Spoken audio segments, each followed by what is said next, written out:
Nations arrive in Belgium. The world most acts urgently to stem the conflict in Gaza. China's top diplomat said on Monday during a meeting with officials from Arab and Muslim majority nations as Belgium steps up its efforts to play a role in establishing a ceasefire in the Israel Hamas conflict. Chinese Foreign Minister Wang Yi welcomed counterparts from Saudi Arabia, Jordan, Egypt, the Palestinian National Authority, and Indonesia, as well as the head of the Organization of Islamic Cooperation for a 2-day visit to the Chinese capital to start off the delegation's expected tour of civil war capitals. Well, still on the world's most trending, Israel army removes 500 patients from Al-Shifa hospital to meet their fate on Gaza streets. The Israeli army forcibly evacuated about 500 patients from Al-Shifa hospital in the west of Gaza City, including those who had been injured by its extensive onslaught, and left them to meet their fate on the streets as they were in serious conditions and needed extensive medical care. The government's media office in the Gaza Strip said this on Saturday. The Israeli army had given all those inside the Al Shifa medical complex a 1 hour deadline, forcing even patients in critical needs of medical care to leave the healthcare facility. The Gaza media office held the Israeli patient fully responsible for the safety and lives of all who were in the Al Shifa, including the wounded, premature babies, and medical staff. Meanwhile, Russia cuts off new capable Iskander missiles to storm Ukrainian defenses.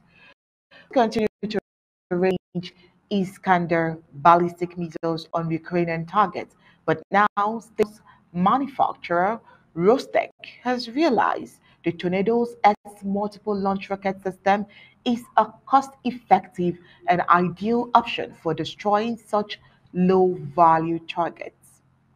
Beckham Osdave, industrial director of the Rostec Complex of Conventional Weapons, Munitions, and Special Chemical Compounds, announced that owing to the increased range of these ammunitions, the Tornado S multiple launch rocket system can be used to destroy targets when Iskander tactical missiles would be excessive. Well, this has been sent to newsmen to report across the globe. Well, still about Russia, riots have reportedly surpassed 319,000 as the war in Ukraine is about to hit the 21-month mark. Well, approximately 690 Russian soldiers died on Sunday, bringing the total number of casualties to 319, 210 since the war began February 24, 2022. The General Staff of Ukraine's military said on Monday that's up from roughly 311,750 deaths reported 1 week ago. It is impossible to independently verify battlefield losses, and figures distributed by Kyiv tend to exceed estimates made by its Western allies. Newsweek reached out to Ukraine and Russia's defense ministries for comment via the mail and got this estimate. Well, armed rebels is 50% of Myanmar's in military offensive. Myanmar's military, known as the Tamil is facing its biggest threat since it seized power 2.5 years ago in a significant challenge. The military junta is battling ethnic insurgent groups to keep control of the country's border towns. Different groups of well-armed rebels have joined forces for the first time and are gaining ground to restore democratic rule. The violence is causing people to flee to neighboring countries, bringing internal unrest to the world stage. After the takeover of the government by the Tatmadaw in February 2021 coup, ethnic rebels group based mainly in Myanmar's peripheral regions have organized armed opposition to the junta. In recent advances, rebels have seized nearly 100 outposts in the north of the country, including several vital towns and critical trade routes.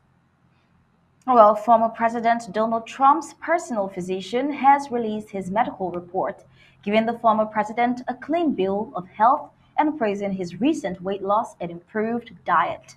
The report released Monday by Dr. Bruce Aronwald who has served as 77-year-old Trump's physician since 2021, comes as concerns over President Biden's health continues to grow ahead of the 2024 presidential elections, specifically regarding his age and cognitive ability. Trump's physician said the former president's performance on cognitive exams was exceptional. The report was notably released on Biden's 81st birthday.